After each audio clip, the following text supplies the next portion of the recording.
నగల విషయం అడ్డు పెట్టుకుని రామరాజుని అవమానించాలని ప్లాన్ చేసిన భద్రావతికి ఊహించని షాక్ ఇచ్చిన ధీరజ్. ఈ వీడియో గనుక నచ్చితే తప్పకుండా ఒక లైక్ చేయండి. ధీరజ్ రావడంతో ప్రేమ అయితే తన హ్యాండ్ బ్యాగ్ కూడా బ్యాంక్లోనే మర్చిపోయి వెళ్ళిపోతుంది. ఇంతలో మరొక వైపు వల్లి అయితే ఆలోచిస్తూ ఉంటుంది. అమ్మ చెప్పింది కూడా నిజమే కదా, ఇప్పటి వరకు వీళ్ళు నన్ను ఎంతగానో ఇబ్బంది పెట్టారో, నన్ను అన్ని విషయాల్లో కూడా ఒక దోషిని చేసి ఒక ముద్దాయిని చూసినట్టు చూశారు.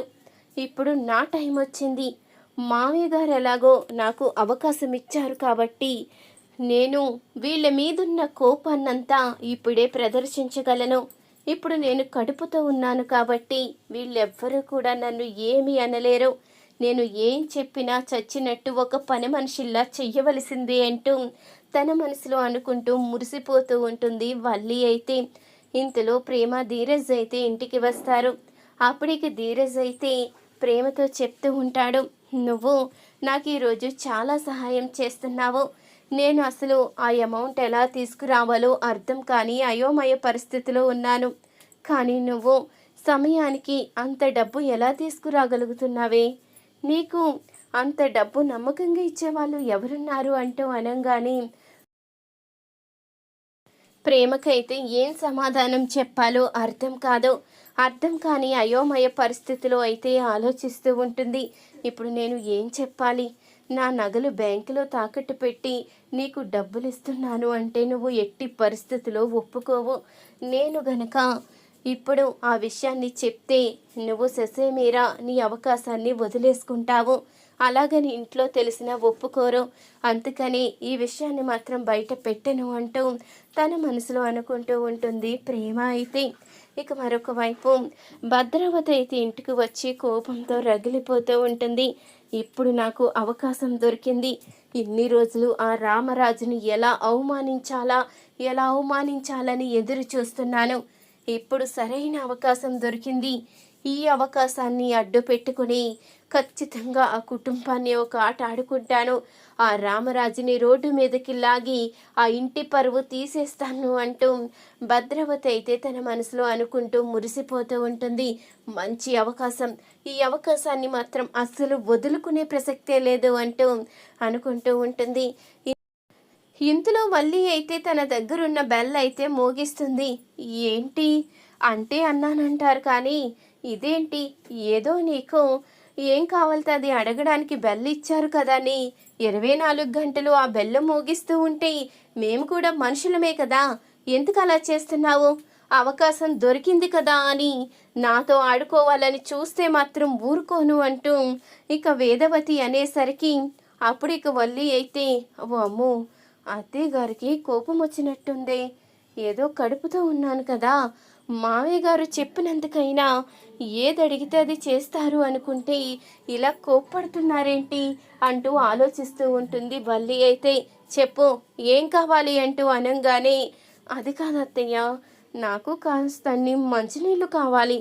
అంటే మామయ్య గారు వంటగదిలోకి వెళ్ళొద్దు అని చెప్పారు కదా, ఇప్పుడు నేను వంటగదిలోకి వాటర్ కోసం వస్తే మామయ్య గారు మాట లెక్క చేయనట్టు అవుతుంది, అవమానించినట్టు అవుతుందని బెల్ మోగించాను అంటూ అనగానే అమ్మ మహాతల్లి, వాటర్ వంటగదిలోకి వెళ్ళి తాగాలనేమీ లేదు కదా, ఫ్రిడ్జ్ బయటే ఉంది కదా, వెళ్ళి తీసుకుని వాటర్ తాగొచ్చు.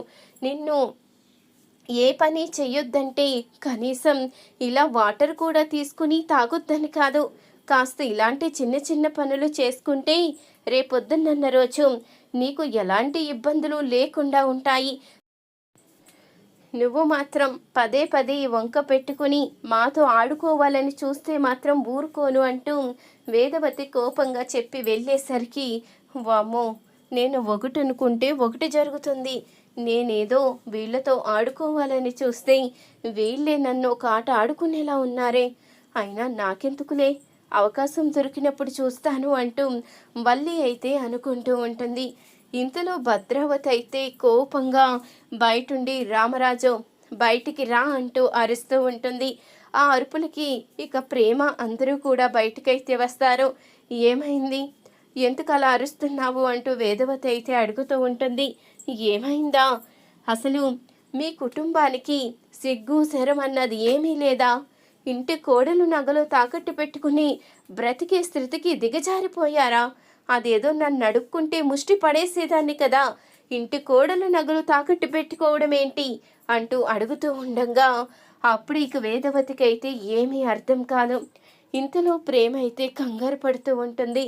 ఈ విషయం తెలిస్తే ఇప్పుడు ధీరజ్ ఎలాంటి గొడవ పెడతాడో ఏంటో, అసలు నేనేం సమాధానం చెప్పాలో అర్థం కావడం లేదే, నేనేం చెయ్యాలి అంటూ ఆలోచిస్తూ ఉంటుంది ప్రేమ. అప్పుడే ఇంతలో భద్రావతి అయితే, ఏంటి నేను అడిగిన దానికి సమాధానం చెప్పకుండా అలా మౌనంగా చూస్తున్నారు? బ్యాంకుకి వెళ్ళి నగలు తాకట్టు పెట్టే విషయం మాకు తెలియదు అనుకున్నారా? బ్యాంక్ మేనేజర్ ద్వారా నేను ఎప్పుడో తెలుసుకున్నాను. ఆ నగలు ఎందుకు తాకట్టు పెట్టాలి? కోడలు నగలు తాకట్టు పెట్టుకుంటే కానీ మీ కుటుంబానికి గతి లేదా అంటూ భద్రావతి నోటుకొచ్చినట్టు మాట్లాడుతూ ఉండగా, ఏంటి నోరుంది కదా అని నోటుకొచ్చినట్టు మాట్లాడుతున్నారు? మేము నగలు ఎక్కడ తాకట్టు పెట్టాము, నగలు ఇక్కడే ఉన్నాయి కదా అంటూ ధీరజ్ అయితే నగలు తీసుకువచ్చి ఇక భద్రావతికి అయితే చూపించేసరికి భద్రావతి అయితే ఒక్కసారిగా షాక్ అయిపోతుంది. ఇదేంటి, అసలు ఇలా జరగడం ఏంటి? నగలు తాకట్టు పెట్టడానికి వచ్చాడు అని ఆ మేనేజర్ చెప్పాడు కదా, మరి ప్రేమ నగలు తాకట్టు పెట్టకుండా ఎప్పుడు తీసుకువచ్చింది అంటూ ఇక షాకే చూస్తూ ఉంటుంది. ఏంటి, ఇప్పటికైనా నగలు కనిపించాయా? నగలు తాకట్టు పెట్టుకుని బ్రతికే అవసరం మాకు లేదు, మా కుటుంబానికి అంత గతి పట్టలేదు.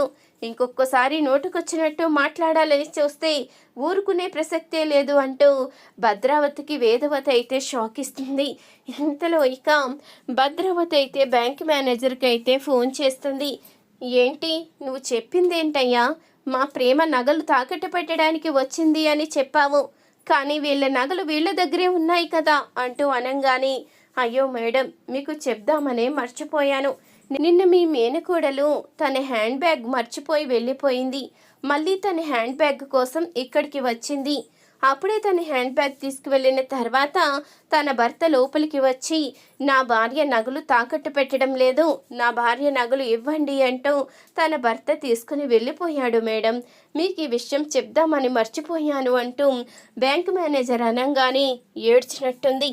ఇంకెప్పుడు ఇలాంటి ఫోన్ కాల్స్ చేయకు అంటూ భద్రావతి అయితే కోప్పడుతూ ఉంటుంది బ్యాంక్ మేనేజర్ మీద. తర్వాత ప్రేమ అయితే ధీరజ్ దగ్గరికి వచ్చి అడుగుతూ ఉంటుంది, నన్ను క్షమించరా, ఈ నగలు నీ దగ్గరికి ఎలా వచ్చాయి? నేను బ్యాంకులో పెట్టొచ్చాను కదా అంటూ అడుగుతూ ఉండగా, నువ్వు నీ హ్యాండ్ బ్యాగ్ కోసం కంగారుగా మళ్ళీ బ్యాంకుకి వెళ్ళడం నేను చూశాను. అప్పుడు అర్థమైంది నువ్వు నీ నగలు తాకట్టు పెట్టి నాకు డబ్బులు ఇవ్వాలి అనుకున్నావని. అందుకే నేను లోపలికి వెళ్ళి నగలు తీసుకువచ్చాను. ఈరోజు నగలు ఉన్నాయి కాబట్టి సరిపోయింది, లేకపోతే ఇక మీ అత్త చేతిలో ఏదైనా ఉందా? ఇంటి పరువు తీసేసి ఉండేది. నీ నగలు అడ్డు పెట్టుకుని నేను వ్యాపారం చెయ్యాలి అనుకుంటున్నానని అందరిలో నా పరువే కాదు, నా కుటుంబం పరువు తీసుండేది. ఈ విషయం నాన్నకి గనక తెలిస్తే నన్ను ఎప్పటికీ క్షమించుండేవారే కాదు, మా మధ్య దూరం పెరుగుండేది. ప్రేమ, ఇంకెప్పుడు ఇలా చెయ్యకు అంటూ చెప్తూ ఉంటాడు ధీరజ్ అయితే.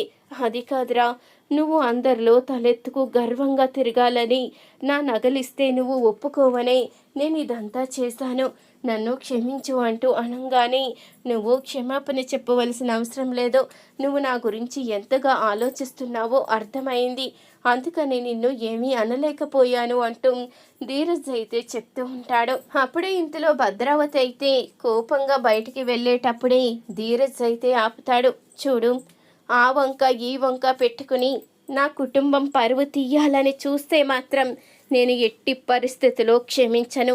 ఆ నగల విషయం నాకు తెలియకుండా ప్రేమ దాచిపెట్టింది, నేను తెలుసుకుని వాటిని తీసుకువచ్చాను. నీ ఇంటి నగలు వాడుకోవలసిన కర్మ నాకు పట్టలేదు. నేను రామరాజు కొడుకుని, ఆయనలాగే గర్వంగా బ్రతుకుతాను, మా నాన్నలాగే కష్టపడి పైకి వస్తాను, అంతే తప్ప ఒకళ్ళ నగళ్ళు తాకట్టు పెట్టుకుని ముందుకు రావాలన్న ఉద్దేశం నాకెప్పుడూ లేదు. నేను రామరాజు కొడుకుని, ఎప్పటికీ తప్పు చెయ్యను, అది గుర్తు పెట్టుకుని ప్రవర్తించండి. ఇంకొకసారి నా కుటుంబం జోలికి వచ్చినా, ఇంటి పరువు తీయాలని చూసిన ఎట్టి పరిస్థితుల్లో క్షమించను అంటూ ధీరజ్ అయితే ఇక భద్రావతికి షాక్ ఇస్తాడు.